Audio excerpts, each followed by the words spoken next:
Hi, everybody. Welcome back to LA Not So Confidential. This is Dr. Scott with the finally recovering Dr. Shiloh from disco. A lot of things, actually, right?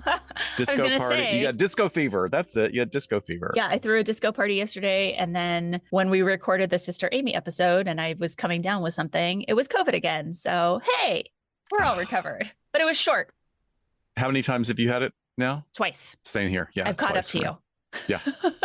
Let's manifest no more COVID. That would be great. Oh, okay. I thought this was a competition thing. No. Do not have to. I will gladly lose that competition. Gladly. Right. But welcome back, everybody. We are at episode 125, and this is our monthly documentary review where so far, we haven't done anything that we had seen in the past, I don't think. No. And we keep getting like really great suggestions, but I also kind of want to revisit some of those oldies but goodies. Well, we can circle back around to them, I'm sure. But like you said, the suggestions from our Discord channel are like nonstop. Like we're never going to run out of material. No. Well, if we'll probably like kill a few of our listeners, but you know. Oh my God, will they stop talking? I know. Anyway, welcome to everybody. And here's some updates on what's going on. We have a really cool event coming up really pretty soon for us, April 1st, which is a really hilarious day to have it on, right. April Fool's Day. So we will be doing a live panel with Tammy and Bryce from one of our favorite shows, Hollywood Paranormal, to cover the true crime and paranormal events at the Barclay Hotel. And that is on Saturday, April 1st. Parapod Festival is a 2-day event dedicated to all things paranormal: ghosts, ancient mysteries, archaeology, fringe science, world religions, metaphysics, crystals, true crime, conspiracies, alien abductions, alien visitations, and a lot more. You name it. Yeah, you got it. It's there. So whether your interest is obsessive or you find yourself mildly curious, there's going to be something for everyone with opportunities to share, to learn, to celebrate the paranormal. I actually know 2 people that are going to be there presenting, which is very fascinating. Oh, cool. One of my casting bosses from a gazillion years ago, Craig Campobasso, has written several books on his experience in being an abductee, which is really fascinating stuff. It's like when I worked with him in entertainment, I had no idea this was part of his sort of other existence until I think really towards the end of our last project together, he was sharing with me. It's fascinating stuff. Oh my gosh. Yeah. So we're also going to be having a booth. So please come say hi. You can go to parapodfestival.com to get your tickets. And then, of course, we're going to be at CrimeCon UK in June. So join us in London to see us on the main stage and on a panel talking about true crime documentaries. Go to crimecon.co.uk and use the code confidential for 10% off your tickets. Finally, we have an easy code to remember as opposed to all of our advertisements, which are like the craziest codes. They are. Well, the name of our podcast is really long and it's probably hard to find something that fits. I'm like, sometimes I have to double check how to spell confidential. So maybe it's not the easiest one, but just use your spell check. And I don't think we mentioned it, but Parapod Festival is here in Southern California. It's going to be in the Santa Clarita area. So that is going to be fun. Looking forward to it. Today, before we get to our recap from last episode, Dr. Scott and I want to extend our condolences to the greater Los Angeles AAPI community as we had a mass shooting last night in the cities of Monterey Park and possibly Alhambra. There were a couple incidents. The sheriff's department is keeping pretty tight-lipped and we don't know if they're connected yet, but these were at Lunar New Year celebrations and 10 people have been murdered. A lot is unknown this morning as we record, and the shooter is still at large. So we'll see how this unfolds, but let's hope there's no more violence. And again, I know so many of you have had this feeling of it hitting close to home. And this is the east side of Los Angeles County where I'm from. So it definitely feels that way. So just if everyone else can kind of hold this community in your hearts, we appreciate that. Yeah. One of the really sad, tragic ironies of this particular crime is this is a little spot, Monterey Park, and it actually has one of the lowest crime ratings for a large metropolitan area. It's about, I believe the population is 65% Asian. Mm-hmm. And then followed by a good percentage, but not nearly even half that of a Latino population. Yeah. And it's just had this sort of incredibly low crime rate for many, many years. So this is particularly horrifying to the community, and keeping them in your thoughts and keeping a rein on our speculations until there is evidence out there, I think is also very helpful. And thank you for putting that in this morning. I appreciate that. Yeah, no, it's, been the first thing on my mind since I woke up this morning and heard the news. So with our episode recap for last week, that was episode 124, Toxic Sports Parents. And wow, did we get a lot of feedback in response to these episodes? Yeah. We've had people that are like, this is my pet peeve. I was a coach. You've validated everything I've ever thought, to I'm a gymnastics parent and I promise I'm not like that. Yeah. Just a lot of fun feedback. But in this episode, we presented 3 extreme versions of the toxic sports parents who actually ended up with legal consequences for their criminal actions, but with wildly different sentences. And we had, a dad who booby-trapped his son's helmet, to a mom who concocted a completely ludicrous murder plot to secure her daughter's cheerleading spot. We also explored the factors of narcissistic extension, disinhibition, and over-identification with sports teams and the activities of children. If you haven't had a chance to listen, please take some time and let us know what you think. Yeah, my dear sister-in-law, it was on a long drive yesterday down in the Southeast, and she said, I loved listening to the episode, but also texted me going, I promise we were not that when we had right. both the kids in soccer. And I was like, no, I know that wasn't you. But she said also, she didn't witness anything as bad as the criminal examples that we share, but definitely some just outlandish behavior actions by parents. And that was, 15, 20 years ago. So this has been going on for a while. Well, I think it's being addressed a bit. I know someone sent us the T-shirts that AYSO puts out about, I can't remember the verbiage now, but it was like, your job is to cheer, my job is to coach, and, sort of trying to bring a community awareness to like, just mind yourselves. Yeah. But yeah, it was very, very interesting. So as we jump into our documentary review, let's talk about just what we're watching or listening to these days. Since I had COVID, I watched a lot of television. Highly recommend the movie The Menu on HBO. It was very good.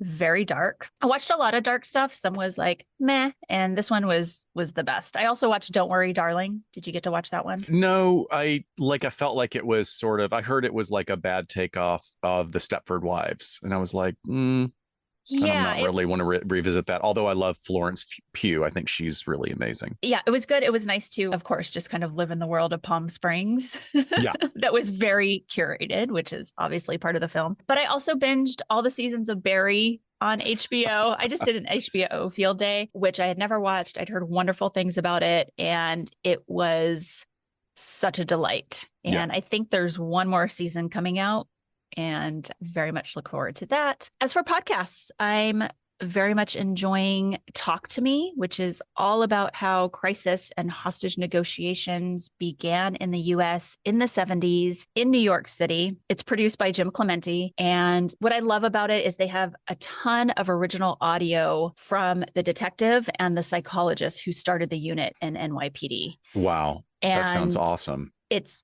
these lectures that they give you little snippets of, but all these years later, being someone who studies CNT, crisis negotiation, it's just a lot of it just holds up. And to the fact that they had a psychologist, he was a cop there as well, but he was a clinical working psychologist in his off hours. To have him, fold him in as part of this was really, a huge milestone for this work. So it's just something I'm kind of nerding out on right now. But oh, that's cool. What about you? Well, I'm all over the place as well. I'm glad you said Barry, because we had started the first season and I think gotten into the second season, and then, just got distracted by something else. And we went back and started catching up because and for anybody who hasn't watched it, just the concept is really clever. It is a hitman played by Bill Hader, an incredible actor and impersonator from Saturday Night Live. He doesn't do any impersonations. He's not overtly funny. He's really playing someone who probably is neurodivergent. Yeah. And very depressed, like this depressed hitman, really. Yeah. Wildly depressed, and has some like attachment disorders, and like is not really attaching to, which is very much plays into the development of the character. But he just decides that he wants to be an actor. Yeah. And it's sort of, it's a takeoff on Hollywood. But my first casting boss, Allison Jones, who I talk about here all the time, who is a genius. I mean, she's cast all of your favorite movies and TV shows. I mean, she's just a brilliant talent scout. She finds the most amazing people. She plays herself. They finally convinced her, and she's very, very shy, very much an introvert, wildly smart, and one of the most hilarious people I've ever met in my life. Like, working together with her, we would laugh so hard that we'd have to lay on the floor. Yeah. Like, I'm not exaggerating. So, well, and I'm watching Barry. I'm texting you. I'm like, oh my God, Allison is fucking hilarious. And you're like, what? She's in it?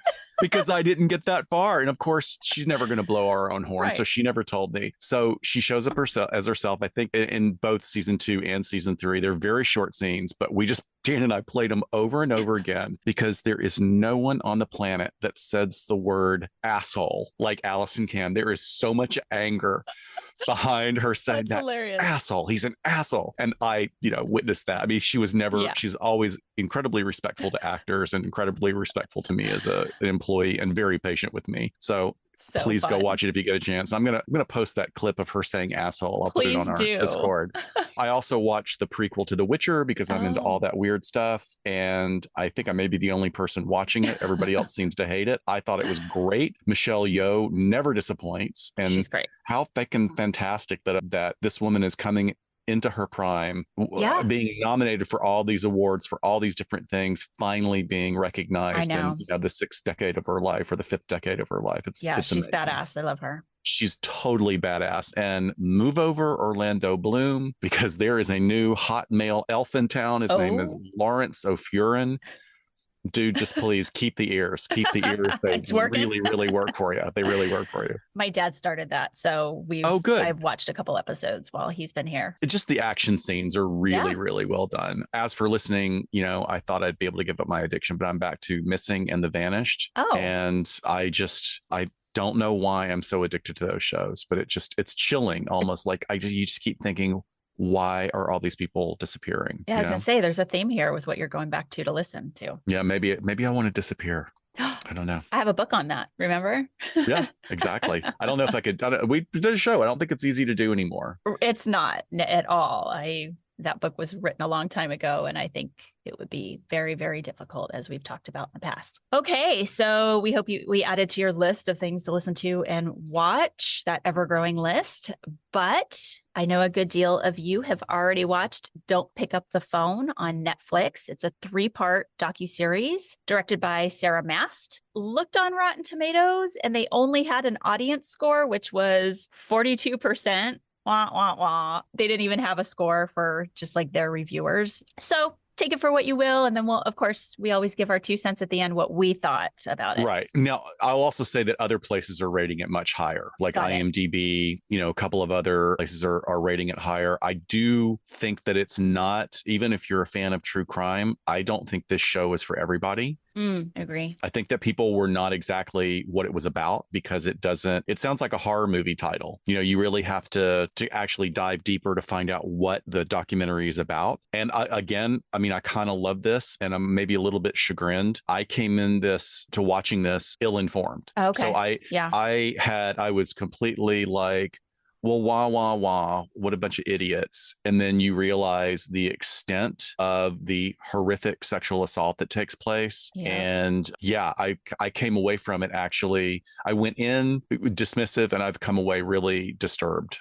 by a number of things, including the legal system, because this is the one that does not give you a happy resolution at all. No, it's definitely I'm sure you all felt pissed off too. So Don't Pick Up the Phone is described on Netflix as, quote, follows the horrifying story of a hoax caller who targeted restaurants across the USA. Posing as police officers investigating a theft, the caller instructed managers to strip search young female employees who he said were subjects. So with this, despite all of the research done for the documentary, we really don't get to see the extent of exactly how many of these calls were attempted. Because, it's documentary. They got to hone in and focus on a little bit. And this really took place, they think, over a 10-year span, like 94 to 2004. And that's just what's known. So who knows how many calls there really were over the decade. And over the development of this perpetrator's skill, he really had a technique that convinced unwitting and arguably ignorant and unquestioning fast food managers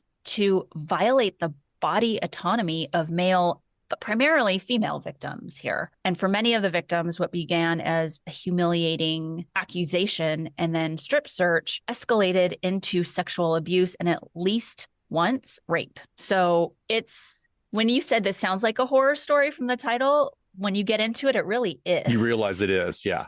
Yeah. The documentary introduces you to several characters, mainly the victims, and you're watching some incredibly disturbing closed circuit television security camera footage. But the storytellers are two detectives, one from Mount Washington, Kentucky, who you're seeing as an older male, and he's talking about being a rookie detective when all this hits the ground back at the time it happened. And he makes it his mission because on the surface, I'm sure like when he finds out what's going on or the description of how it was called in, he probably already had like, well, what kind of dumb bullshit is this? So he realizes in walking in that he has a really startling connection to the McDonald's employees that assaulted. And what he uncovers is hard to believe on a number of levels because the documentary includes testimonies from investigators, victims, and all the people who were duped into committing these strip search crimes, as well as the attorneys on both sides. Yeah, so it's pretty well rounded with who they talk to. So for the purposes of research, if you want to do a little bit more on your own, you can search the term strip search phone call scam.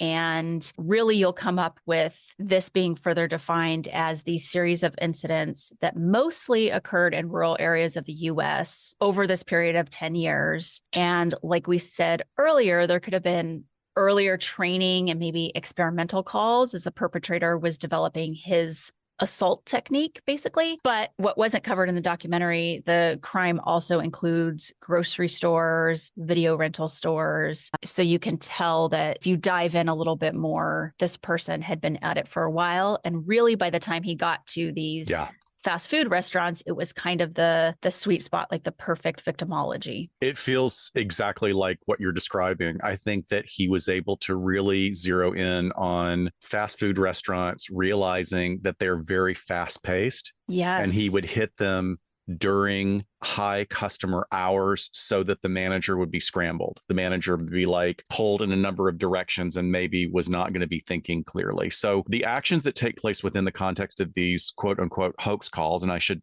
say, frankly, that I don't agree with calling them hoax calls at all. It really actually bugs me because there's definitely the action of an individual impersonating a police officer, and there is a hoax being perpetrated. But the big thing here is that each of these calls that were not quickly terminated ended up instigating a third-party sexual assault, which in itself I know is really hard to wrap your mind around and probably a factor in why the documentary is not as successful or highly rated as some of the others, because I think people are kind of like, well, what do I do with this? Yeah. Well, and let's get into that in a moment, but I want to just lay the foundation really of how far this went. So episode 1 really hones in on this Mount Washington, Kentucky incident in which a female manager takes a call from this supposed police officer or detective. He calls, he says, hey, there's been a theft. The suspect description that I have is a young female employee, kind of gives some generic, petite, brunette, what have you. And of course, there's going to be someone on the shift that meets that criteria. The manager then calls her in, and then she is told, hey, the police can bring you down to the station and interrogate you and search you there. Or they're saying, I can basically just conduct a search here, rule you out. And I mean, sounds totally reasonable up until that point. And I don't see why especially a 18-year-old, like in this case, wouldn't just go, yeah, like search me, pat me down here. We don't need to get the police here because I didn't do anything. It sounds like it's going to be taken care of very quickly. So I want people to think of like what the mindset of individuals in all of these roles, like where they're at, where it starts at least. And then another manager is brought in to sort of assist. They cover up the window so the other employees can't see what's happening. But basically, the police officer is instructing the manager that she needs to remove her clothing piece by piece to the point to where she's eventually completely naked. And they leave for a little period of time. And again, this is all on CCTV. So I certainly hope they had the permission, or I don't know how much, documentaries really get permission from people, but she wasn't like interviewed for this documentary. They're just using this footage. Well, we can talk about that later, how we feel about that. But, you're watching this video and she's sitting there trying to hold an apron over herself, clearly traumatized, like in tears, trying to like this apron that barely covers like anything, just trying to tug it down. It's really sad.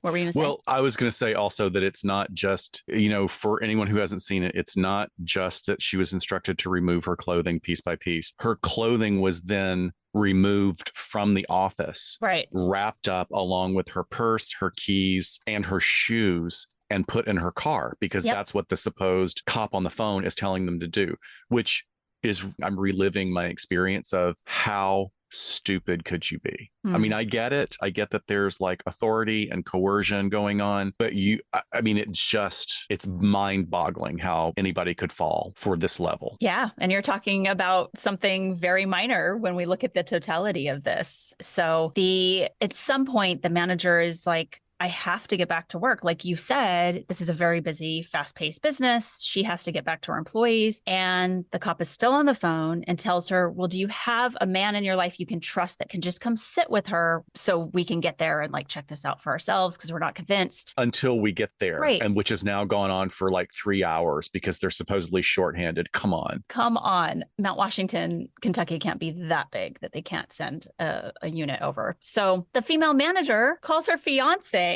and has him come down to sit with this girl so she can go back to her job. And now he's on the phone. I mean, and yes, I know this is a process and we're kind of reliving this all together, but like, if you're a fucking detective on the phone that has 3 hours to be on the phone, just come down here.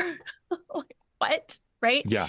Again, hindsight, we are totally on the outside of this bubble. So this man comes down and now he's on the phone with the detective, and the caller starts telling him, well, have her do jumping jacks and have her run in place, because then something might shake loose that she stole, perhaps, that she has hidden away on her body. So all of that, again, caught on video. It's horrific. And then it gets even worse. He asks the man to have her lay across his lap. He spanks her. He also has her sit on his lap and to check her breath for alcohol, has them kiss. And then finally, we get to the worst of all of this, where he instructs the man to have her perform a sexual act on him.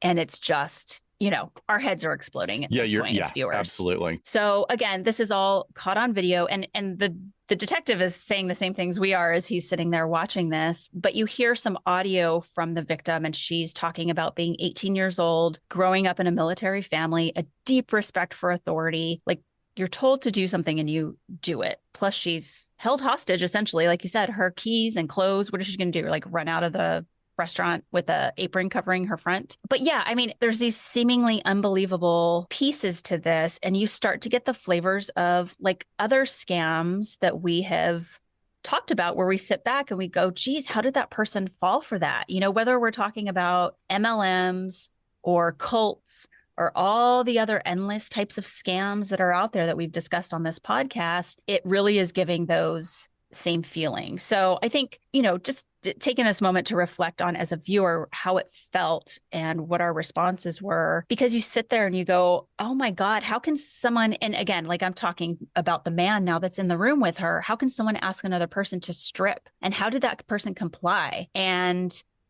this isn't just buying ugly leggings because you drink the LuLaRoe Kool-Aid. Like, this is elevated to unbelievable areas, but then you immediately sort of simultaneously have way more empathy because of the type of victimization that's happening here. It's so horrible. Yeah, I think that in that particular example, part of the egregiousness of it that results in the sexual assault, the actual rape, because a rape does occur here, is that a third party came into this situation, this scenario, supposedly a trusted individual.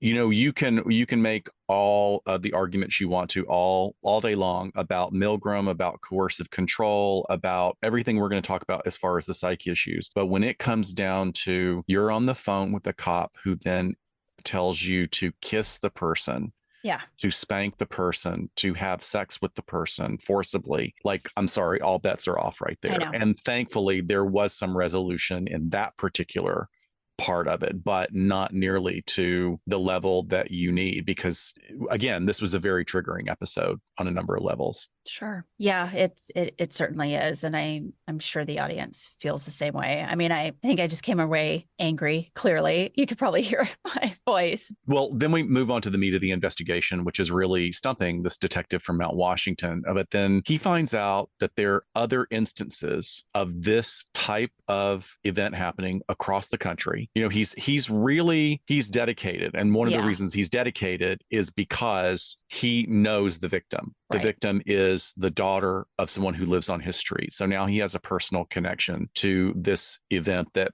maybe could have been brushed aside by a detective who didn't take it as seriously. So he connects with another detective who's from the northeastern United States. I think he may be from Boston, who's also looking into similar cases. And they're really great. They do really care. And they're both livid about what each of these victims has gone through, but they keep coming up empty. But they stay very tenacious in their investigations and their work. And finally, they are able to track down camera footage from one of the stores where phone cards were purchased. And then they realize that the perp is likely law enforcement due to the pants he's wearing when he buys the cards. Yeah. So there was a lot more as well. First, they had to narrow it down to the locations. They were on with the phone company all the time. The phone company was saying, these numbers don't exist. And then the phone company goes back, wait, they do exist. They're attached to phone cards. And then there's more information that comes up about the numbers on the phone cards that we'll talk about in a second. Yeah, it was a lot of just tenacious detective work, like you said, to get to that point. And then in episode 2, the narrative expands to include another victim, a young woman who at the time was living with her twin brother, both of them having grown up with what's kind of implied to be either a very modest financial background, if not even more challenging than that. And the two of them just seem to be exceptional young people. However, with determination and grit to put themselves through school while holding down jobs and sharing a trailer. And this one was super heartbreaking for me, even though I feel like it was just sort of a drop in the bucket, because you see how it impacted each of them, and the brother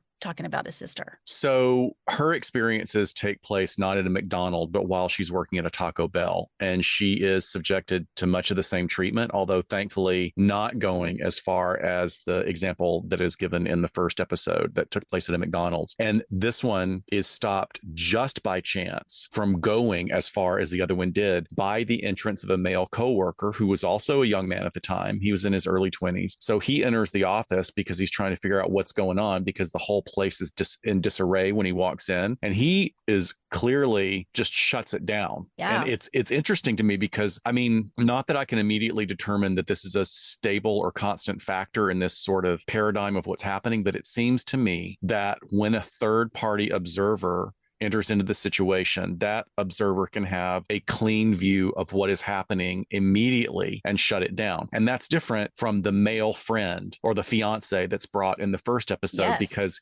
he's coming because his fiance told him, I need you to do this. He's walking into an alien environment. He doesn't know how things work. Whereas in this situation, this is a young guy who goes, this is bullshit. This is not right. This is not. And maybe he even has had some experience with law, or he knows somebody that works in law enforcement and knows that a police officer is not going to call you. A police department is not going to call and do something like this. Right. Yeah. Thank goodness. It was nice to hear. I'm glad they tracked him down to talk to him, because he was like, what the hell's going on? Like, hang up the phone. So yeah, like you said, the sexual assault was shut down, but you really get the ideas how the repercussions lasted for years for her. Again, her brother talks about how after this incident, she just was a different person. And I think she ended up quitting her job and quitting school. And, for these young people who had overcome so much and were working so hard, this was just so embarrassing and shameful for her that it completely changed her life. And if that wasn't upsetting enough, I mean, you get really, really pissed off when you hear about her trying to pursue litigation and how the judge is essentially telling her, like, you should have known better. This is not going anywhere. This is where my blood started to boil. Can I read Yeah. the ruling? She shares this. She reads it off of her phone, and your heart is just breaking. She only reads part of it, and I'm going to actually go back because the judge's ruling is so awful. And he is quoted as saying, tragicomically. So he's saying tragically and Is it a comically. he, a male judge? I don't know. I Actually, you know what? I feel like I thought it was a female judge, but I can't remember now. Well, let's find that out because that would Yeah. be even more interesting in here. So, tragicomically, counsel literally plays up her naivete for litigational advantage. Perhaps because of her background, she was an amazingly innocent young woman at the time of the incident occurring. It was important to her to be good. She also had a tremendous respect for authority. Unfortunately, these very qualities allowed her to be victimized by the defendant. So then the judge goes on to say, courts should not be used to propagate a culture of victimology, entitlement that degrades the very sense of individual responsibility and hard work on which this great nation was founded. The best lessons learned are usually the most expensive. At tremendous expense, plaintiff hopefully will have learned to think for herself. Jaw dropping. Blood boiling. And then and she's reading it. I mean, I'm sure she's probably maybe some of the edges have been worn down a little bit for her over the past decade, but wow. Yeah, let this be a lesson to you, young lady. You need to grow up and not be so naive. Yeah, and it's kind of funny. It's kind of funny how your defense attorneys were trying to set this up as you being so naive, like we're not buying it. It's basically what the judge is implying. So she goes on to experience clear symptoms of PTSD to the extent that she has to withdraw from school and quit work. Like Dr. Shiloh said, her life, her career, her education are all stalled for nearly a decade. She abandoned her plans to attend the University of Louisville, where she was going to become a pre-med student. Her twin brother shares his ongoing emotional distress on witnessing his sister's experience, his guilt of not doing more, not being there to intervene, and then witnessing the fallout of her experiences. He provides a description of her going to a dark place and exhibiting what we know are classic sexual assault victim reactions. She didn't want to talk about it because then it's not real. And then in a later interview with ABC News, she was finally able to share that after the experience, she felt dirty. And I'm putting in quotes, felt dirty. The experience and less than completely successful treatment has affected many areas of her life. She shares that in the making and maintaining of friendships, it's really difficult because she can't allow anyone to get too close to her. Yeah.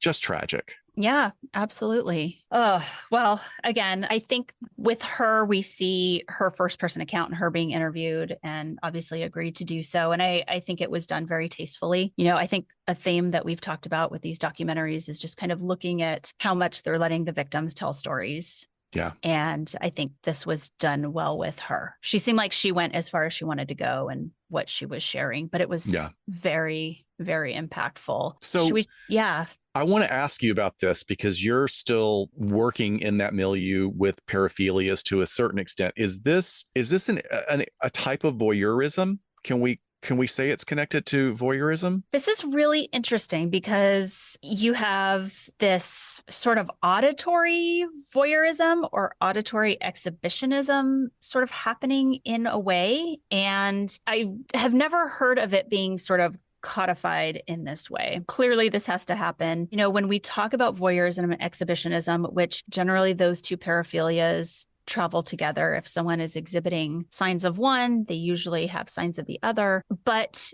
it's all about consent. Right. So you can be interested in maybe watching someone doing a sexual act or watching someone naked, but maybe you have that agreement with that person if they're your partner or what have you. That's not true voyeurism or criminal voyeurism, because when it's criminal, it means you don't have the consent of that person to be watching them in that state. Right. Same with exhibitionism, right? Someone might like to really let everything, you know, hang free and walk around, and maybe it's even sexually arousing. But if your sexual partner is fine with that and they know it's happening, again, it doesn't rise to the level of clinical or this paraphilia, and certainly not criminal. But the second you surprise someone or you do this without their consent, then it does change over into that. So that's what I'm thinking about when I'm watching this documentary, and I'm thinking about the type of sexual crime that this is, even though the person is just on the phone. They sort of are manipulating consent in a weird way, but you know it's not truly there because the person is being duped by what the situation is. And the perpetrator, it may not be a sexual satisfaction, but they are definitely getting stimulation from this. Oh, I think he's definitely getting sexual stimulation later on. I would think so as well. Yeah, I'm sure it becomes a part of his euphoric recall for him. Absolutely. For masturbation fantasy. I mean, yeah, he's making these calls. He can't do it while he's standing at a payphone. But yeah. So have I ever shared the story on the podcast of the phone call I got when I was working at the clinic? Mm-mm. Okay. So I was working at a clinic. It was all sexual offending treatment. And we had our contracts with our government agencies, but we would also take what we call fee for service clients. So sometimes if someone was put on like the lowest level of probation for what the court deemed a more minor sexual offense, they would have to call around and find their own treatment. They weren't. Oh, yeah, I remember that. Yeah, they weren't given a list. I think I had like 4 fee for service clients while I was there. Yeah. Yeah. And occasionally we would get people who are like, hey, I think I have a problem. A lot of times it would start with, maybe pornography or addiction, something not necessarily criminal, but they didn't know where else to call. And clearly we specialized in this. So being the clinic coordinator, I would get these calls all the time and screen them. And there was one that my front office staff had put through to me. And this guy said, we were on the phone for a while, but he was talking about, I do have some compulsions. There's nothing criminal that I've crossed over into, but, I just don't know where else to turn. I want to learn more about your services. And specifically, I learned, which, I have to know enough to be able to say, yes, you're a qualified person to be here for our treatment, because some people just are not. And so we're able to really hone in on the fact that he would masturbate to people that he would speak to, but they were unsuspecting. So there wasn't this consent piece. He would just kind of keep them on the phone and masturbate, and then that was it. So it kind of has the same like weird consent thing to it, but the person is unknowing. It's not like they know he's doing that. So we're talking about this. He's pretty transparent with me about this. We talk about the ways in which, our services can be offered. And so basically, at the end, I'm like, hey, so do you think you want to come in for an assessment or for an initial session? And we could probably get you in next week. And he goes, nope. Remember that thing that I said I liked doing? I just did it. And thank you. So basically, I had been duped by him. Yeah. There's very specific fetish or paraphilia, and he had been masturbating while I was talking to him.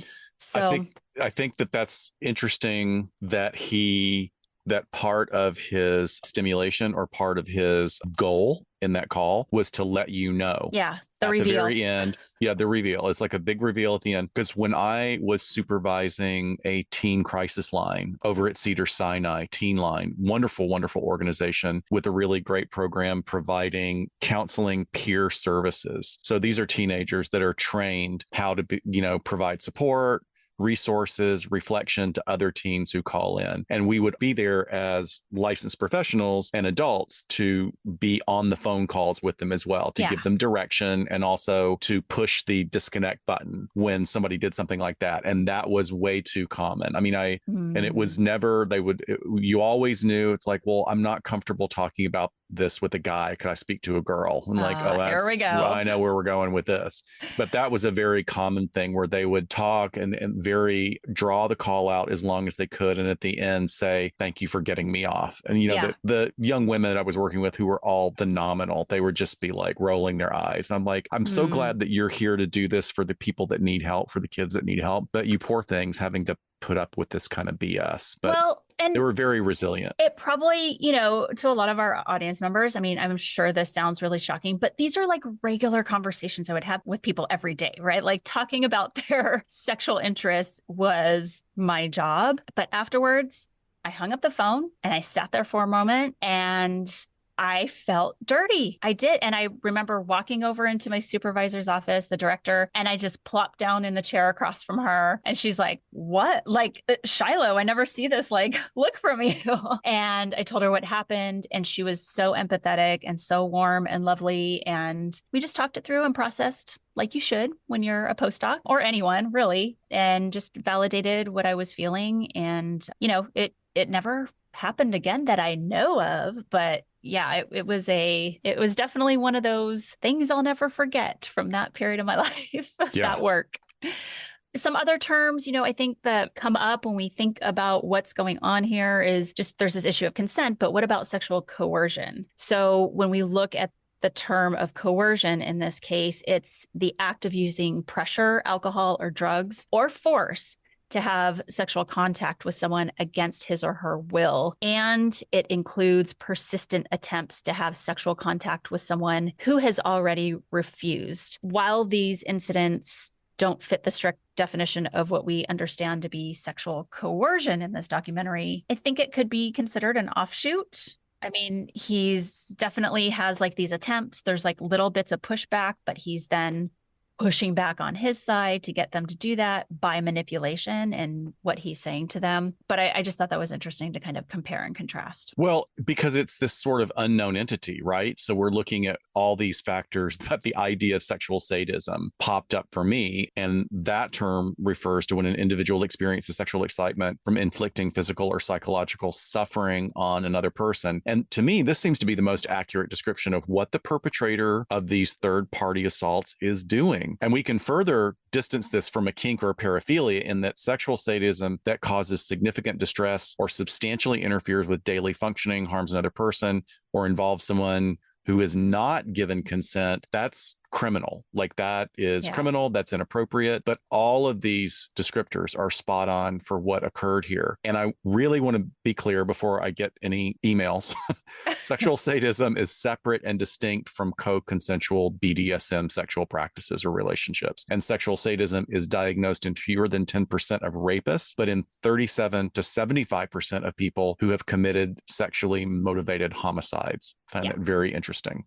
Yep. So sort of back to the documentary, they bring in a social psychologist, of course, to talk about the Milgram obedience and authority studies. And they do a pretty good job of providing an overview, I think, for what the audience attention span would be. But we want to review the basics here for you guys. And I think maybe we talked about this in our authority and active bystandership episode. So if you want even more in depth, you guys can go back to that one. So the Milgram experiments were on the phenomenon of human obedience to authority figures and consisted of a series of social psychology experiments that were conducted by Dr. Stanley Milgram while he was a professor at Yale University. And the experiments measured the willingness of study participants to obey an authority figure who instructed them to perform acts conflicting with essentially their personal conscience. That's what they were trying to look at here. Right. And the participants included 40 men in the age range of 20 to 50 years old. Very interesting, because at that time, everything was normed on that population. Everything was normed on white men more so than anything else. Milgram constructed the test to have participants from a wide range of occupations, as well as participants who would also have contrasting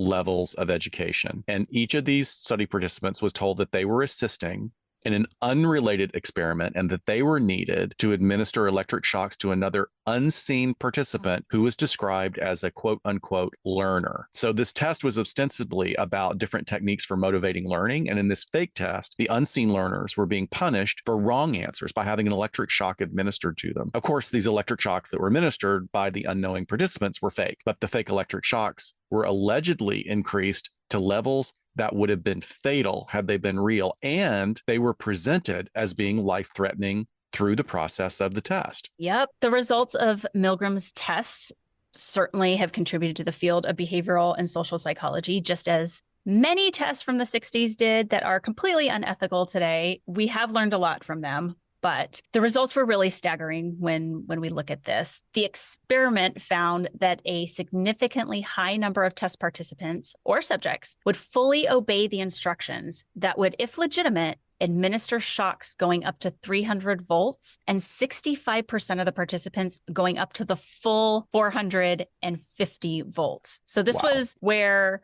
basically the person wasn't screaming anymore. There was like a thud and then silence. Yeah. So again, like playing this up as if they had essentially killed someone, and you can't make your experimentation subjects think they killed anyone anymore. And Dr. Milgram first described his research in a 1963 article in the Journal of Abnormal and Social Psychology, and later discussed his findings in greater depth in a 1974 book called Obedience to Authority: An Experimental View. Yeah, and there is a videotape of it that is used in the documentary. However, you can see all of it for free on YouTube. You can see it. It's really disturbing because even in this grainy, poor quality, black and white footage from decades ago, you see the confusion on people's faces. You see them sweating. You see people going into a fugue state, like not really knowing what to do except that they're supposed to follow instructions. And there is also a report that many of the participants were absolutely traumatized by this process, which is why we don't do that anymore. We're not going to traumatize our test participants in order to get knowledge. We're just going to have to find another way to do that. But going back to the timeline of the documentary, after some impressively dogged police work that includes unrelenting calls to the phone company, the detective, like we said earlier, is able to determine that the number of the calls came from is not actually existing. He finds himself in this frustrating circular conversation with the phone company rep who should have at least sent this all the way up the ladder, or maybe it was. You don't get a lot of explication in the documentary about who he was talking to, but it is implied that at some point that representative, who he describes as a female, did really start to open up to him and get more information, I think, as they were convinced how serious this was. So it's finally discovered that the perpetrator was making the calls using phone cards. It's a step forward, but then the detective is told that the ID and routing numbers on the cards don't actually mean anything, which is completely bewildering. Like, why do you have all these numbers and a barcode on there if it doesn't mean anything? After more consultation with the phone company, he gets another break, because the phone company didn't want to admit that it wasn't public knowledge, but the information on the back of each card allows tracking, a lot of tracking. And this was a direct result of security efforts that were put into place after the 9/11 attacks on the United States. It was an increase in surveillance because phone cards were so ubiquitous at the time, prior to everyone having a cell phone for making phone calls. So the detective now has some real solid information. He is able to determine that these cards that were used were purchased at Walmart. And further, he's able to narrow down which Walmarts it is in Florida. And even further, he's now able to contact those two places and start searching video evidence of the times when the cards were purchased. Yes. So I think we can also talk here, when we're looking at behavior of the crime, behavior of the offender in this case, is just about how good he was at grooming and how good he was at the very quick brainwashing, I guess is a way to put it, in a small period of time, being able to gain the trust based on the authority that we talked about. But there's also the grooming behaviors that he participates in, where, while we generally think of grooming behaviors as exclusive to the manipulation of minors by adults into sexual assault, grooming can also be the process of emotional and intellectual manipulation in the attempt to take advantage of a victim for any number of reasons, and by anyone of any age, really. In essence, grooming is the process of normalizing inappropriate behaviors under the false impression of trust, of caring, or any other primary benefit that is for the secondary gain of the perpetrator. Oof. I mean, I guess the reaction I'm having to what you just said is, you're so spot on. He is really good at this. He is very good. Like, you loathe this individual so much, especially once you get eyes on him, because he fits this stereotype in so many ways of just a really sick individual. Like, just their physical things that I really want to dive into that actually would probably be in the gray area, but I don't want to do too much of that. But let me reorient here. Okay. In these hoax calls, the perpetrator starts with the presentation of himself as an authority figure, which is a policeman. He has a really well-crafted introduction, and he engages a part of his plan in what we would call cold reading. So cold reading is a term that comes from mentalism shows, from carnivals, and also a lot of, and I know this is a controversial opinion, so please don't send me hate mail. Psychics, whether or not you believe that that phenomenon exists, it absolutely is true that there are con artists out there who will take advantage of people by presenting to be trance medium or a psychic. Yes. I mean, they're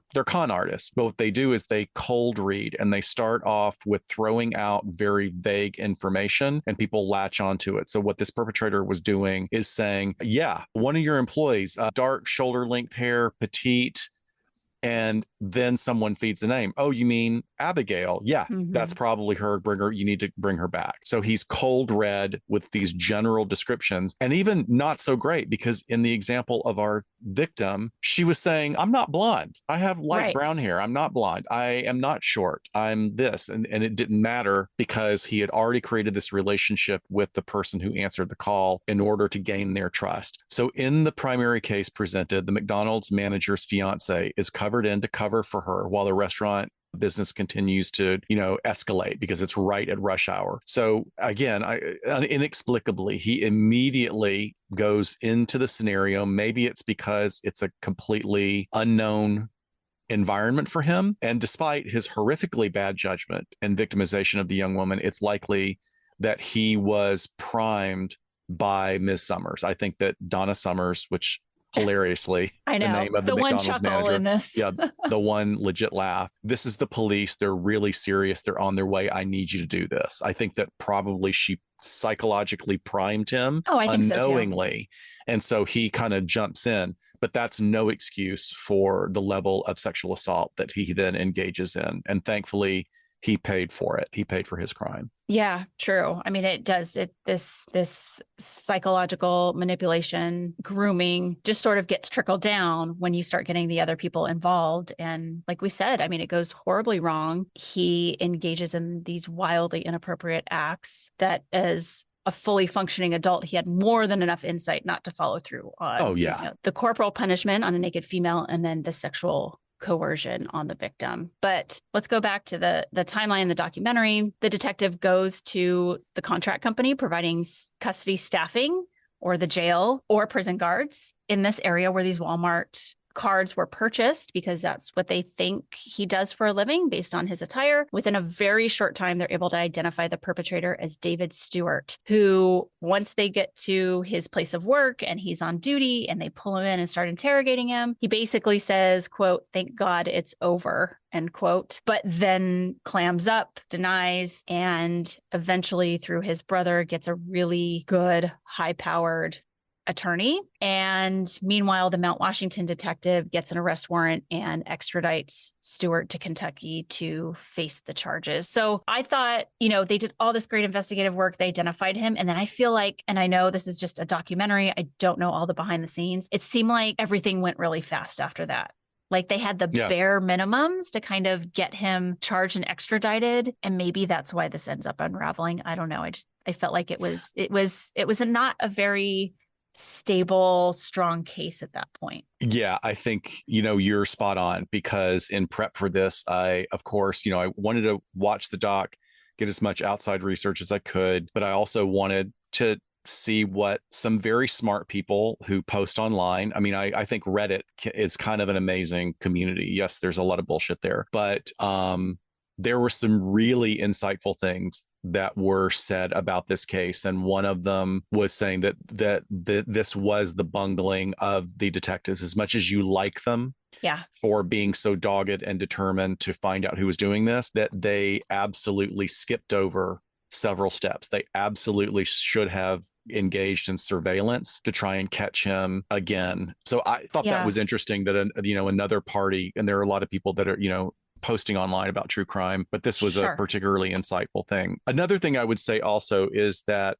this is something that is probably not really widely known by the public at large, but for those of us that have worked in incarceration settings, and, I've worked in incarceration settings, both a jail and a prison here in the state of California, we don't contract our services. You are a state or a city or a county employee, and I'm not saying that that's always the best deal. There are problems all across the board with administrative, big bureaucratic organizations, but there are way worse problems that emerge when you contract your services for security out to private firms, because what they do is they, in the interest of saving money, will hire people for the lowest amount of money.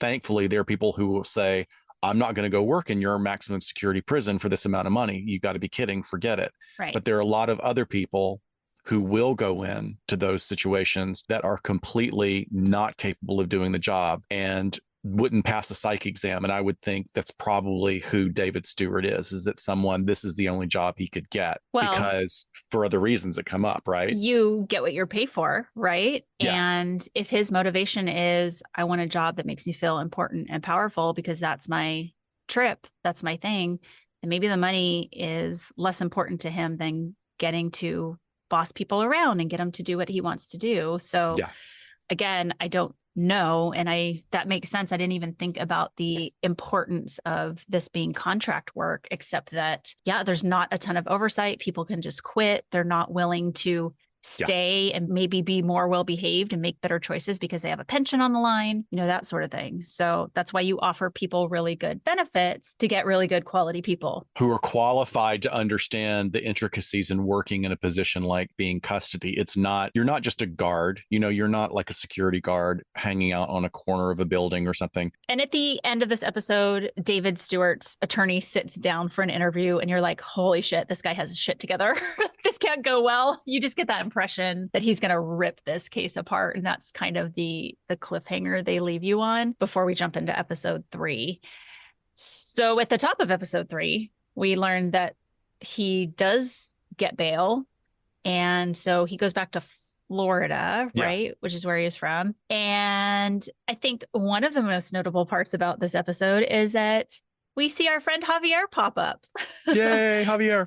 Javier Leiva, host of Pretend and Criminal Conduct. And the second time we have mentioned Javier in episodes just this month alone, because we raved about his Frank Abagnale series in our Pathological Lying episode. But Javier is the perfect person to have here. One, he's just so talented in his show and how he does his research and production, but he also has looked into this case well before we knew really what it was. And I think him lending his voice to it just adds a lot of bona fides to it, because he does nothing but really look at these cases where there's scams and con people involved. So it was lovely to see him and his work highlighted. But we start to get into an actual trial in this episode. So David Stewart is out on bail and he's got a high-powered attorney. Mm-hmm. He is extradited to Kentucky to be tried on several charges, including impersonating a police officer and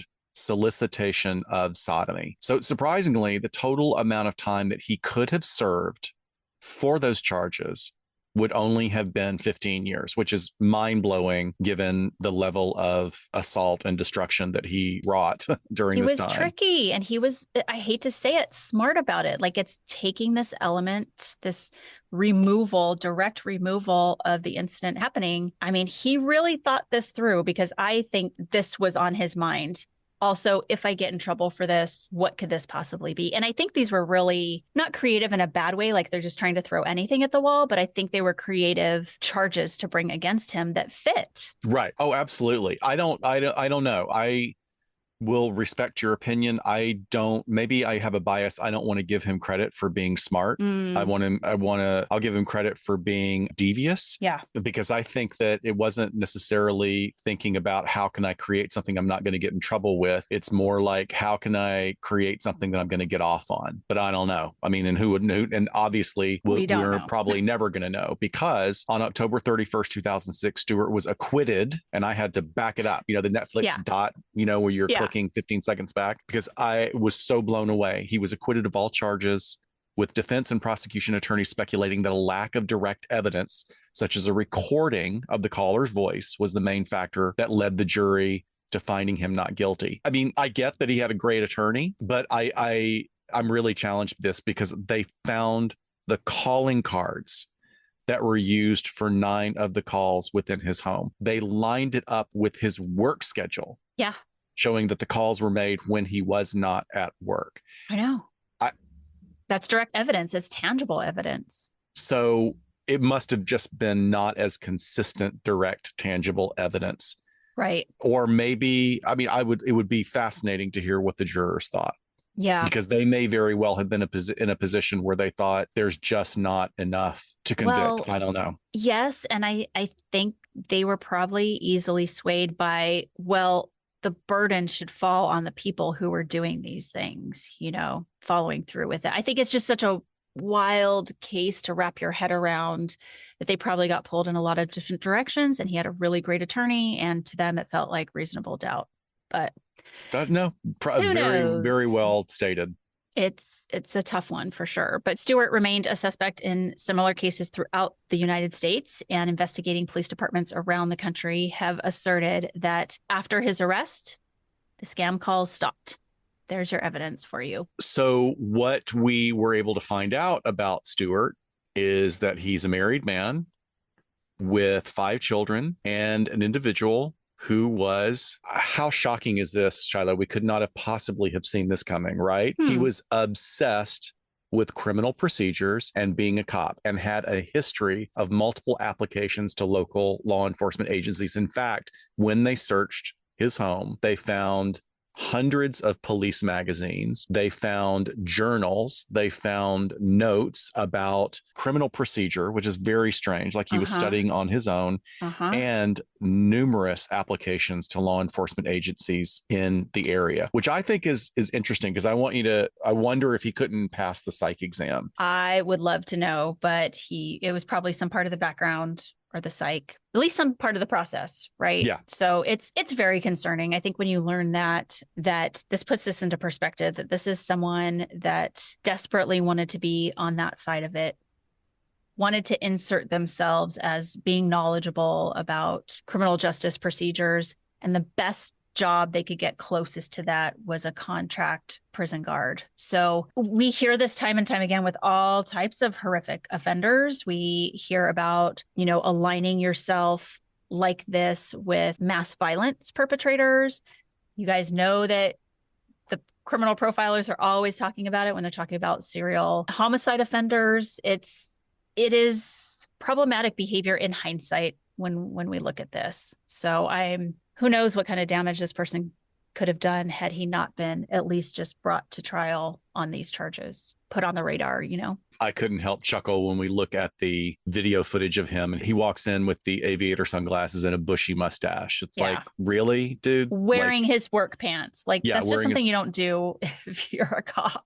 Well, he did put on like a hoodie, like it was a t-shirt and a hoodie. So, but still, again, any legit cop is not going to take a chance like that at all, wearing any part of their on-duty uniform when they're off duty. Right. And then we turn to the civil lawsuits. So our victim from the top, from the Mount Washington McDonald's, she sues McDonald's for $200 million for failing to protect her during the ordeal. And her grounds for the suit were twofold. One, that McDonald's corporate headquarters were aware of the danger of a possible hoax because they had defended themselves against lawsuits over similar incidents at its restaurants in other 4 states. So this was already happening and already on the radar of not just McDonald's, but some other fast food restaurants. And then secondly, that McDonald's had been subjected to similar hoaxes at least 2 years before the Mount Washington incident, and they had not taken appropriate action as directed by their own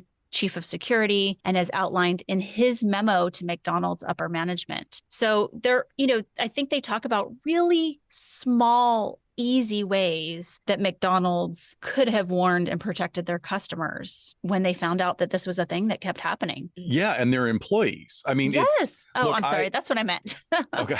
Well, as I've sort of implied in earlier parts of this episode, I have a lot of feelings about how Miss Summers handled that or didn't handle it. But now this additional information comes in. You can fault her for having such incredibly poor judgment, but she also absolutely does have a point that they knew that this was happening, and they chose not to send out an urgent memo to all of the franchise holders across the US. Like, how difficult would that have been, just to say, Like I know that working for a government agency, whenever there is any whiff of something that's like this, it becomes integrated into our biannual knowledge base of we have to sign that you have been told that this is now a change in policy. You're acknowledging, and they're doing it for legal reasons because they don't want to get sued in case we screw something up. So McDonald's being this enormous multinational corporation, it's unbelievable that they didn't take action when they should have. But they fought back against Summers' case by citing 4 points: that she as a manager had deviated from the company's management manual, which actually did prohibit strip searches, and therefore McDonald's should not be held responsible for any action of Summers outside the scope of her employment. That's legit. Yeah, I agree. How much did she remember? And there was coercion, but yes, okay, so that's pretty clear. And then point 2, workers' compensation law prohibits employees from suing their employer, which is kind of crazy even to this day. Yeah, no kidding. Point number 3, Ms. Summers' fiance, who actually performed the acts, was not a McDonald's employee. Good point. And number 4, but most infuriating for me, that the victim did not remove herself from the situation contrary to common sense. That's bullshit. Yeah. Absolutely bullshit. Yeah. For me, this brings up, why is it in the manual that we have to prohibit strip searches? Like, what has happened before? I don't know. That gives me a icky feeling that has to be laid out. But if you've worked in fast food, yeah, I can absolutely see that, because some manager on a tear is going to absolutely. I mean, that's also what made this such a convincing scenario that he perpetrated on these victims, is that there are employees sometimes who rip off customers. So, sure. Yeah. they have their policy that you can't do this, which is great. But then they should have outlined that this is happening across the country. Don't let it happen on your watch. Don't let it happen at your store. I also had a thing too, just going back to the evidence of the trial itself. They spoke in the documentary about one of his alibis for several of the call times was a family member, that his wife was his alibi, which I'm even surprised that would be allowed as an alibi in any way. Yeah. And then you pulled the information, like if you're searching for information on this on Wikipedia, it's not going to be the McDonald's strip search. It is called Strip Search Hoax Scam. And the Wikipedia does a great job at providing a really exhaustive list of the most prominent calls that occurred during that 10-year period. And I'd go so far as to say that the intensity and chronicity of these attempted calls indicate to me a very severe pathology on the part of whoever the perpetrator is, because Mr. Stewart has been, by virtue of his experience in a court of law, has been found to not be guilty of these charges. Right. So while he wasn't found guilty, I can guarantee you that he is experiencing, or the perpetrator is experiencing, leakage somewhere else in his life. No, there you go. Because I don't think that you have this severe or chronic of a pathology without it affecting some other area. Yeah. Well, and I guess the one little piece of justice that came to this is that the victim from the McDonald's did get $6 million in her lawsuit. And she testified and put herself out there against this giant corporation, when she couldn't find justice in her perpetrator being held responsible. So, it was something. It wasn't what they were asking for. But kudos to her for standing up for what was right after being victimized the way she was. I know there's so many other victims around the country that never got any compensation. They'll never get anything. Yeah, they won't get anything. And I'm glad she got paid. I wonder if there was an NDA that was attached to the settlement. Most likely there was, because she didn't participate in the interview, and they didn't refer to her not participating in the interview in the way that they did refer to Mr. Stewart refusing to participate. Yeah. I gave it 4 brains. I thought it was fascinating material, but it left me feeling cheated on several fronts. With this much research, interview, production, I would have hoped for more. I would have liked it to be a little bit more meaty, as it were. Yeah. I thought so too. I gave it 3 brains. Not my favorite. I think interesting. Like, I hadn't heard of this before this documentary. I feel like also, the name of the title that it has made it seem like something else. It's very intriguing for sure. And it was okay production wise. I think the stories need to be told, and I'm so glad these victims have decided to share their stories with us so we can truly see some of these psychological tactics that get used on people by malicious perpetrators that are seemingly really hard to understand. So again, like this being duped and how powerful something like authority and compliance is.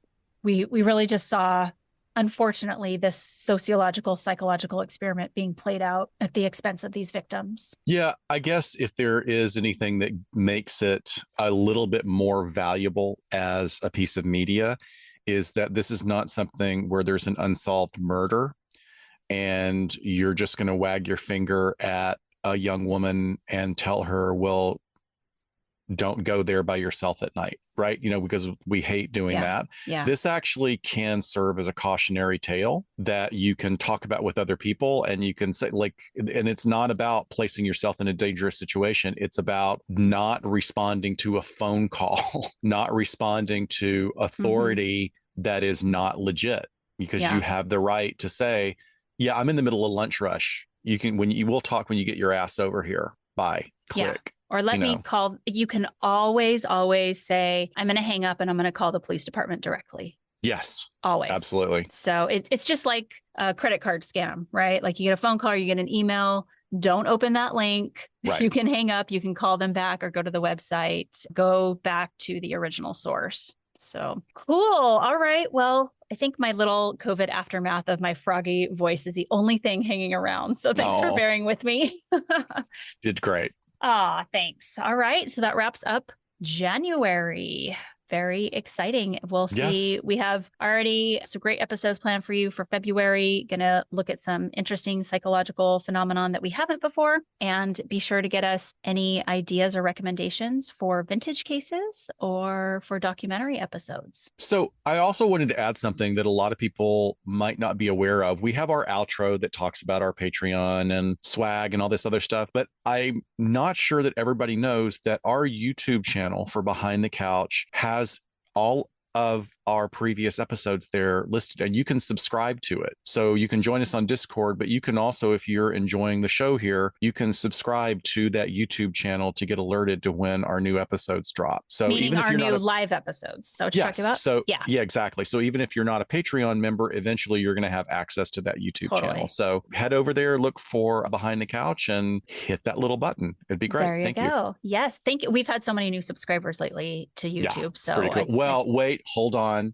What? I know this is a long episode, but I have to also say why we have so many new subscribers, and that is because of you and your fantastic work on the podcast and YouTube channel for Surviving the Survivor. Yeah, it's been fun. Well, you have been you've been a great part, a very high quality part of that already good podcast. So the responses you've gotten back from everybody, from fans of true crime and also fans of law enforcement, it's just, you've gotten a lot of positive feedback, and it's wonderful. Well, I think that's going to be a direct segue to our next episode, our first one up in February, which will be on survivor guilt. And we're going to talk, I just have it in my mind already, of a little bit of an intro of, one, why we're picking the topic, and two, why you and I have talked a little bit on some of these outlets and platforms about a current case going on, because that's not something we normally do.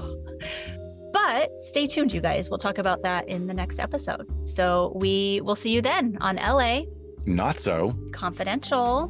Bye-bye. Bye, folks. Bye. We sincerely thank you for spending some time with us today. LA Not So Confidential is part of the Crawl Space Media Network in partnership with Glassbox Media. Each episode is hosted, produced, and written by Dr. Scott and Dr. Shiloh. Our post-production editing and sweetening magic is handled by the multi-talented Jason Usry of Ear Cult Productions.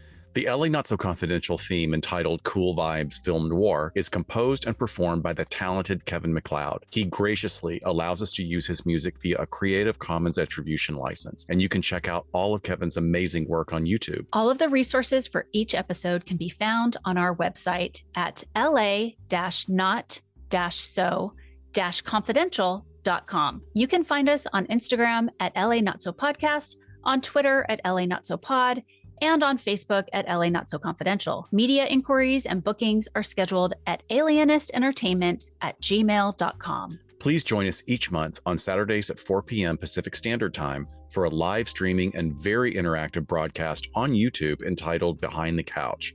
Stay tuned to all of our social media for our live streaming scheduling announcements. Subscribe to LA Not So Confidential so you never miss a new episode. And lastly, we'd be honored if you joined our Patreon at patreon.com/LA Not So Podcast. With a subscription, you get an ad-free listening experience, and you'll be the first notified about upcoming live events, social gatherings, and super cool swag coming your way. Thanks for listening, and join in with us next time on LA Not So Confidential. Bye, folks.